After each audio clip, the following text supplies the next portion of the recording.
सो कैसे मेरे प्यार साथी, आशा करते हैं कि आप लोग बहुत ही मस्त होंगे। आइए ना, आज हम लोग मिल के, दोनों भाई मिल के, कुछ आप बताइए कुछ हम बताएंगे। ठीक है, गोल्डन एग्जामिनेशन गाइड मेरे प्यार साथियों, मोस्ट इंपोर्टेंट, और इसमें वीवीआई क्वेश्चन होता है। ठीक है, हर बच्चा इसको मेरे प्यार साथियों नहीं ले सकते, क्योंकि ये काफी महंगा आता है, लगभग आपको 500 रुपया पड़ जाएगा। ठीक है, मेरे प्यार साथियों, हर के इतना बचत नहीं होता है, लेकिन आपके लिए हम है। इसका एक एक क्वेश्चन, जितने भी इंपॉर्टेंट क्वेश्चन आपको हम सभी कराएंगे। ये 2024 का है मेरे प्यार साथियों। तो चलिए, आज हम लोग पढ़ेंगे सबसे पहले बायो का, साइंस में बायो चैप्टर 1, जिसका नाम है जयपर का। उसका मेरे पास जितना भी इंपॉर्टेंट इसमें दिया गया है क्वेश्चन ऑब्जेक्टिव के रूप में, वो हमको आपको बताते हैं। तो चलिए, तैयार है मेरे प्यार साथियों। योद्धा वही है जो आखिरी तक लड़ेगा। तो चलिए, आज शुरू करते हैं मेरे प्यार साथियों। क्वेश्चन मेरे प्यार साथियों आप सभी के सामने है, देख पा रहे होंगे। ठीक है, वस्तुनिष्ठ प्रश्न मेरे प्यार साथियों, चैप्टर 1 है जय प्रक्रम। ठीक है, सिंपल है मेरे प्यार साथियों। अभी तक जो विद्यार्थी बोल रहे हैं कि सर हम क्या पढ़े नहीं पढ़े, हमको कुछ नहीं समझ में आ रहा है, मेरे साथ आइए ना भाई साहब, दोनों मिलकर तबाही मचाते हैं। ठीक है, और आप लोग लास्ट में जरूर कमेंट कीजिएगा सर मेरा इतना स्कोर हम कर पाए, इतना मेरा सही हुआ है।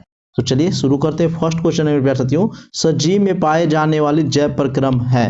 तो सजीव में पाए जाने वाले जय प्रक्रम कौन कौन सा है? श्वसन है, पोषण है, जनन है, इनमें सभी। तो ये तो बहुत ही सिंपल क्वेश्चन है। क्या जी, सजीवों में पाए जाने वाले जय प्रक्रम क्या है जी? इनमें सभी। जय प्रक्रम किसे कहते हैं मेरे प्यार साथियों? तो जीव जिसके द्वारा सारी क्रियाओं को संपादित करता है या अनुरक्षण करता है, उसी को तो हम लोग जय प्रक्रम कहते हैं। ठीक है, चलिए second number question most important है, आपको एकदम गच्चा खा जाइएगा। देखिए, वायुमंडल में ऑक्सीजन का प्रतिशत क्या है?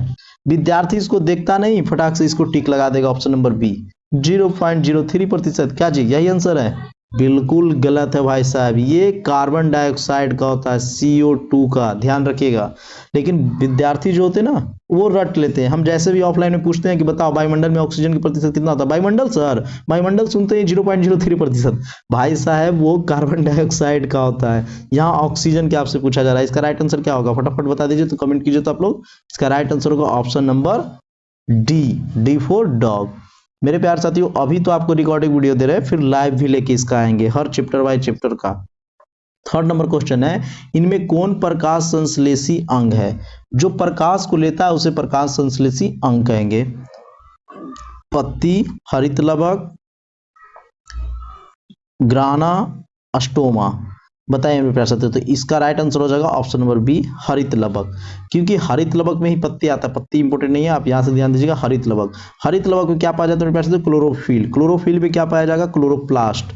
ठीक है, मैग्नीशियम किस में पाया जाता है? क्लोरोप्लास्ट में, याद रखिएगा आप लोग। क्वेश्चन इंपॉर्टेंट है और बनता भी है। रासायनिक अभिक्रिया के दौरान किसी पदार्थ में ऑक्सीजन का ह्रास होता है, वह कौन सा अभिक्रिया है मेरे प्यारे साथियों, मेरे भाइयों, जिसमें ह्रास होगा किसका? ऑक्सीजन का। बोलिएगा सर ह्रास मतलब नहीं समझते, मतलब निकलता है, ठीक ना, घाटा हो गया। तो बताइए कौन सा अभिक्रिया में प्यारे साथियों जिसमें ऑक्सीजन को ह्रास होता है, यानी ऑक्सीजन बाहर निकलता है? तो वो है मेरे प्यारे साथियों अपचयन अभिक्रिया। उपचयन क्या होता है जी? तो उपचयन में पैसा जिसमें ऑक्सीजन को ग्रहण किया जाता है, हाइड्रोजन को त्याग किया जाता है। अपचयन में हाइड्रोजन को मेरे पैसे ग्रहण किया जाएगा, ऑक्सीजन को त्याग किया गया। त्याग मतलब ह्रास हो गया। चलिए, और संक्षारण तो आपको पता ही है, लोहे में मेरे प्यारे साथियों जंग लग जाता है, उसे हम लोग संक्षारण कहते हैं। आगे देखिए, वायुमंडल में CO2 कितने प्रतिशत बोले थे ना, ये क्वेश्चन आपका होगा क्या? 0.03%, ऑप्शन नंबर बी। आप लोग भी मारते चलेगा और लास्ट में जरूर कमेंट कीजिएगा कि हाँ सर मेरा इतना स्कोर कर पाए। ये मेरे प्यारे साथियों गोल्डन एग्जामिनेशन का जो चैप्टर 1 है बायो का, उसका है एकदम क्वेश्चन। 7 नंबर देखिए, स्वपोषी पोषण के लिए आवश्यक नहीं है। स्वपोषी पोषण के लिए आप पढ़े होंगे आवश्यक क्या क्या है, तो जिसमें रहता था क्लोरोफिल, कार्बन डाइऑक्साइड, जल, सूर्य प्रकाश। लेकिन इसमें आपसे पूछा जा रहा आवश्यक नहीं है, तो ऑक्सीजन आवश्यक नहीं है। स्वपोषी पोषण किसे कहते हैं? जो मेरे प्यारे साथियों भोजन का प्राप्त स्वयं करे, ठीक है, किसी दूसरे पे आश्रित ना हो। आगे आते हैं 7 नंबर क्वेश्चन। 7 नंबर क्वेश्चन देखिए, कवक में पोषण की कौन सी विधि होती है? तो मेरे प्यार साथियों ऑप्शन आपके सामने है जी, स्वपोषी, ठीक है, प्राणी संपोषी, समभोजी, विषमपोषी। इसका राइट आंसर होगा विषमपोषी। विषमपोषी को कहेंगे मृतजीवी पोषी लगता है, ठीक है, याद रखिएगा। आगे आइए, जठर ग्रंथियां में पाए जाते हैं। जठर ग्रंथि मेरे प्यार साथियों कहाँ पाई जाती है? फेफड़ा में, आमाशय में, यकृत में, ग्रहणी में। तो कहाँ पाया जाता है जी? आमाशय में। Option number B is the right answer. चलते हैं मेरे प्यार साथियों हम लोग नेक्स्ट क्वेश्चन नंबर 9 में। देखिए भाई साहब, यही है आपका, ठीक है, गोल्डन एग्जामिनेशन गाइड का। पीत रस का रंग होता है, तो पीत रस के रंग मेरे प्यारे साथियों हरा होता है, और ये एक क्षारीय प्रकृति का होता है। कैसा होता है? क्षारीय प्रकृति का होता है। पित्तराशय किसे कहेंगे प्यारे साथियों? जिसमें पीत रस रहता है उसे हम लोग पित्तराशय कहते हैं। याद रखिएगा, इंपॉर्टेंट क्वेश्चन है आपके लिए। 10वां नंबर बहुत बार पूछा गया है, निम्नलिखित में किसे पौधा में प्रकाश संश्लेषी इकाई कहेंगे? तो किसको कहेंगे मेरे प्यारे साथियों? फटाफट बता दीजिए। तो 10 का हो जाएगा ऑप्शन नंबर ए, क्लोरोप्लास्ट, ठीक है, क्लोरोफिल में उपस्थित होता है। 11 नंबर देखिए, वैसा पोषण जिसमें जीव अपने भोजन ठोस या तरल रूप में लेता है क्या कहलाता है? वैसा पोषण जिसमें जीव अपने भोजन ठोस या तरल रूप में लेता है क्या कहलाता है? तो वो होता है प्राणी सम। मृत जीवी जिसमें सड़े गले से हो, परजीवी में जिसे दूसरे जीव से भोजन प्राप्त कर ले, प्रथम जीव को हानि होता है, स्वपोषी जो खुद से भोजन प्राप्त कर ले। चलिए 12 नंबर देखिए, कर्मा कुंचल की गति पाई जाती है। तो कर्मा कुंचल की गति मेरे प्यारे साथियों ग्रास नली में पाई जाती है कि छोटी आंत में पाई जाती है कि कोलन में पाई जाती है कि अग्न्याशय में पाई जाती है? तो कर्मा कुंचल कहाँ होता है? ग्रास नली में। क्या है इसका सब्जेक्टिव क्वेश्चन? तो कर्मा कुंचल मेरे प्यारे साथियों किसे कहते हैं? तो ग्रास नली की दीवार में सिकुड़ने और फैलने की क्रिया को कर्मा कुंचल कहते हैं। कर्मा कुंचल के ही बदौलत मेरे प्यारे साथियों हम लोग खाना खाते हैं तो क्या डायरेक्ट पेट में गिरता है, ढप से आवाज़ करता है? नहीं, ठीक है, क्या होता है? ऐसे ऐसे रुक रुक कर जाता है खाना, तो वो कर्मा कुंचल के अनुसार ही ग्रास नली की दीवार में सिकुड़ने और फैलने की क्रिया को कर्मा कुंचल कहते हैं। आगे देखिए मेरे प्यारे साथियों, और इसी में छोटी आंत के कितने भाग होते हैं? 3। बड़ी आंत के कितने भाग होते हैं? 2। ये सब में आपको याद होना चाहिए। ट्रिप्सिन नामक एंजाइम पाया जाता है कहाँ से? ट्रिप्सिन नामक एंजाइम पाया जाता है कहाँ से? तो ये पाया जाता है मेरे प्यारे साथियों अग्न्याशय रस से। चलिए आगे चलेंगे। 14 नंबर आपका मेरे प्यारे साथियों 25 तारीख से एग्जाम है, उसके लिए भी ये इंपॉर्टेंट क्वेश्चन रहेगा। आहार नाल में किस भाग में पाचन की क्रिया पूर्ण होती है? आहार नाल से किस भाग में मेरे प्यारे साथियों पाचन की क्रिया पूर्ण होती है? आपसे पूछा जा रहा है, एकदम समाप्त हो जाती है, तो वो होता है मेरे प्यारे साथियों हम लोग का छोटी आंत में, ठीक है। और कहाँ से शुरू होता है जी? तो मुख से, ठीक है, मुख से मेरे प्यारे साथियों पाचन क्रिया शुरू हो जाता है। चलिए आयरन में पाया जाता है, आयरन पाया जाता है किस में? तो लाल रक्त कणिक में, ठीक है, लाल रक्त कण में, ठीक है, याद रखिएगा। अब मेरे प्यारे साथियों एक क्वेश्चन और बनेगा यहाँ से, आयरन की कमी से कौन सी बीमारी होती है? तो एनीमिया। आयरन की कमी से कौन सी बीमारी होती है? एनीमिया। चलिए वसा का पाचन सहायक होता है, वसा के पाचन में मेरे प्यारे साथियों सहायक होता है कौन सा? बताइए। इसका होगा लाइफेज, लाइफेज। गैस्ट्रिक लाइफेज सुने होंगे आप लोग नाम। 17 नंबर देखिए, अमीबा अपना भोजन का ग्रहण करता है, तो अमीबा मेरे प्यारे साथियों अपना भोजन के ग्रहण किसके द्वारा करता है जी?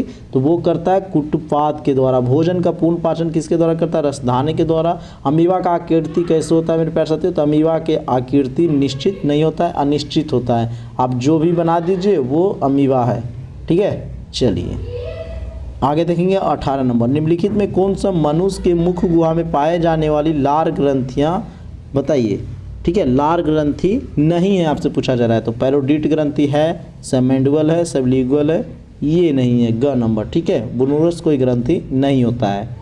क्या जी? मनुष्य के मुख गुहा में कितनी जोड़ी लार ग्रंथि पाई जाती है? 3 जोड़ी, पैरोडिट ग्रंथि, सबमेंडुअल, सबलिंगुअल, लेकिन ये नहीं होता है। इसका राइट आंसर होगा option number C for cat. 19 नंबर आइए, मनुष्य में पाचन की क्रिया आरंभ कहाँ से होता है? तो मुख गुहा से, आपको बताए थे।